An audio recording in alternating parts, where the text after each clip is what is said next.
بسم الله الرحمن الرحيم. أعوذ بالله من الشيطان الرجيم. وإن من أهل الكتاب إلا ليؤمنن به قبل موته ويوم القيامة يكون عليهم شهيدا. عزیز طلبہ اکرام،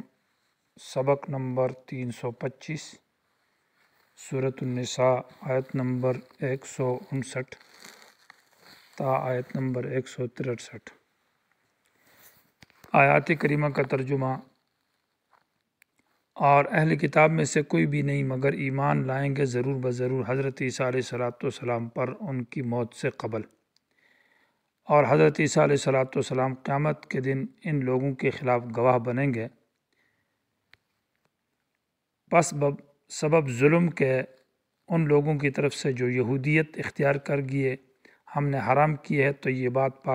پاکیزہ خوراکیں جو کہ حلال تھی ان کے لیے، اور ان کے اللہ کے راستے کے روکنے کی وجہ سے بہت سارے لوگوں کو، اور سود کھانے کی وجہ سے، لینے کی وجہ سے، اور حالانکہ روکا گیا تھا ان کو سود کھانے اور لینے سے، اور لوگوں کا مال ناجائز طریقے پر کھانے کی وجہ سے، تو تیار کیا ہم نے ان میں سے کافروں کے لیے دردناک عذاب۔ لیکن وہ لوگ جو پکے ہیں علم میں ان میں سے، اور وہ لوگ جو یقین کرتے ہیں، مومنین جو کہ یقین کرتے ہیں اس کتاب پر جو آپ کی طرف اتاری گئی اور ان کتابوں پر جو آپ سے پہلے اتار دی گئی، اور خاص کر وہ لوگ جو نماز کی پابندی کرتے ہیں اور زکوٰۃ دینے والے، اور وہ جو یقین کرنے والے ہیں اللہ پر اور آخرت کے دن پر، یہی لوگ ہیں نیک، ہم ضرور دیں گے ان کو اجر عظیم، بہت بڑا اجر۔ وَإِن مِّنْ أَهْلِ الْكِتَابِ آیت کے اندر حضرت عیسیٰ علیہ السلام کے نزول کا تذکرہ ہے۔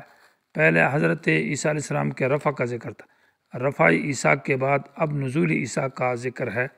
کہ حضرت عیسیٰ علیہ السلام کو اللہ تبارک و تعالی نے آسمانوں پر زندہ اٹھایا ہے، اور ما قتلوہ وما صلبوہ، نہ قتل کیا ہے نہ سولی پر چڑھایا ہے جیسے ان کا دعویٰ ہے، ولیکن شبہ لہم، ہاں ان پر یہ معاملہ اللہ نے اشتباہ اور شک میں ڈال دیا گیا ہے، ان کو شک میں ڈالا گیا ہے۔ تو وَإِن مِّنْ أَهْلِ الْكِتاب سے یہاں نزول عیسیٰ علیہ السلام کا ذکر ہے، ترتیب کے ساتھ واقعات ہے، اور احادیث میں بھی ایسا ہی ہے، اور نہیں ہے اہل کتاب میں سے کوئی ایک بھی۔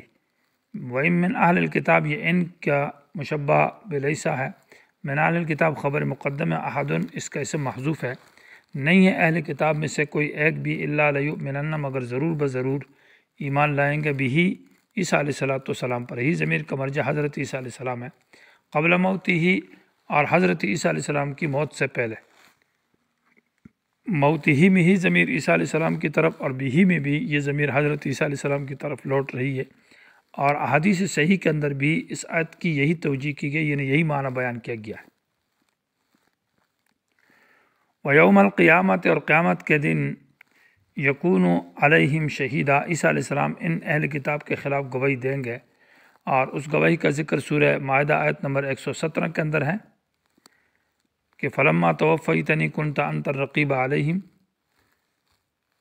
کہ اللہ جب میں موجود تھا ان کے اندر تو میں نے ان کو حکم نہیں دیا تھا شرک کا،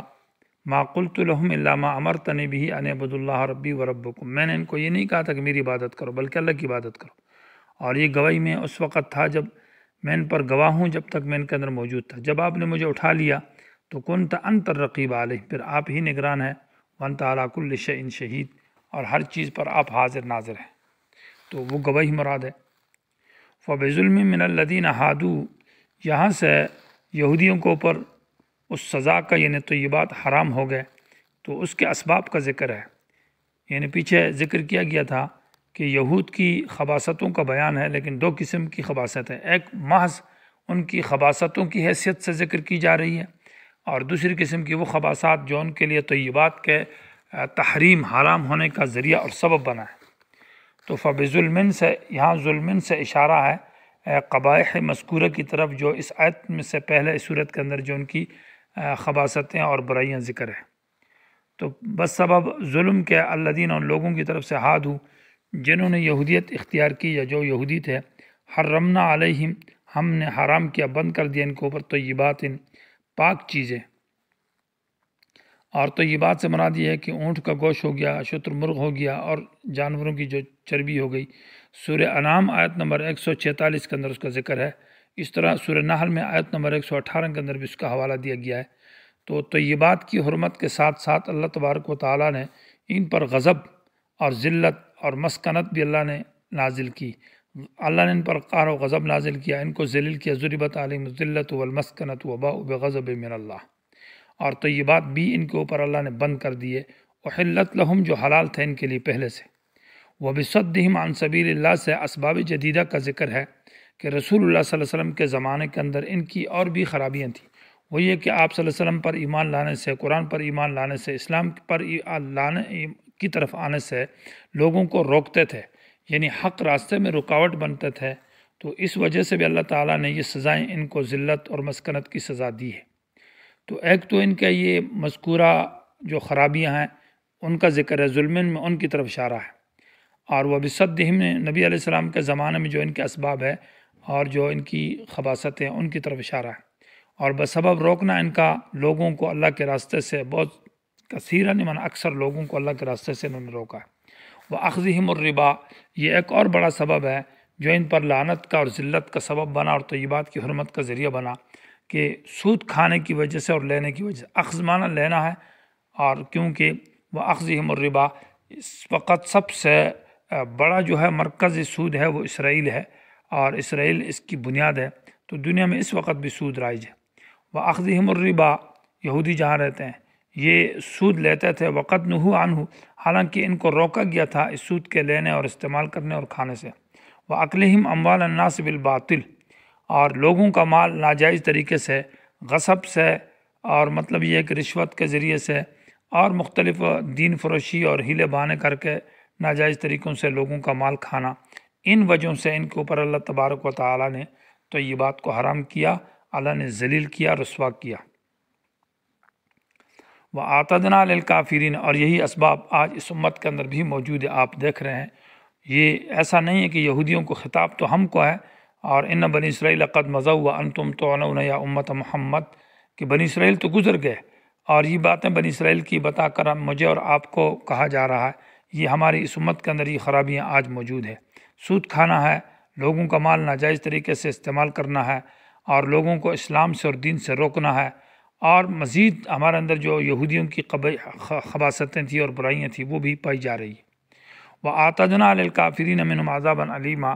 اور ہم نے تیار کیا ہے کافروں کے لیے، منہم میں تقسیم ہے کہ ان میں سے بعض کے لیے تو عذاب علیم ہے اور بعض ان میں ٹھیک بھی ہوں گے۔ لیکن الراسخون سے بشارت ہے کہ جو ان میں علماء باعمل ہے اور نیک لوگ عام مومنین ہے، اور نماز کے پابند ہے، زکوٰۃ کے پابند ہے، اللہ اور آخرت کے دن پر یقین کرنے والے ہیں، وہ تو اچھے ہیں، ان کے لیے اجر عظیم ہے۔ لیکن الراسخون، مگر وہ لوگ الراسخون جو پکے ہیں فی العلم، علم کے اندر۔ رسوخ فی العلم کا معنی یہ کہ علماء ہو لیکن باعمل ہو، اور علم میں اعلیٰ درجے کی ان کی مطلب یہ کہ ان کو رسوخ یعنی پختگی حاصل ہو۔ منہم، ان میں سے، اور یہ ہے کہ ان میں زیغ نہ ہو، شبہات اور شرک اور بدعات وہ نہ پیدا کرنے والے ہوں۔ والمومنون، اور عوام مومنین مراد ہے، وہ مومن جو عوام لوگ ہیں، یؤمنون یقین کرتے اس کتاب پر جو آپ کی طرف اتاری گئی اور ان کتابوں پر جو آپ سے پہلے ہیں۔ اور والمقیمین الصلاۃ منصوب ہے، اور اس کو منصوب بالمدح کہا جاتا ہے کہ یا امدحو فعل مقدر ہوگا، یعنی امدح المقیمین الصلاۃ، آفرین کہتا ہوں، شاباش کہتا ہوں ان کو جو نماز کی پابندی کرتے ہیں۔ گویا کہ یہ ایک الگ ان کو مقام ہے کہ جو نماز کی پابندی خود بھی پڑھتے ہیں اور دوسروں کو بھی پڑھاتے ہیں، اور نماز کے اوقات کی پابندی کرتے ہیں، باجماعت پڑھتے ہیں، ان کو تو آفرین کہتا ہوں۔ والموتون الزکاۃ، اور وہ جو زکوٰۃ دینے والے ہیں اور وہ جو یقین کرتے ہیں باللہ، اللہ کی ذات پر، آخرت کی ذات پر، اولئک سنؤتیہم اجرا عظیما، ان کے لیے یہی لوگ ہیں کہ ہم دیں گے ان کو اجرا ثواب عظیما، بہت بڑا۔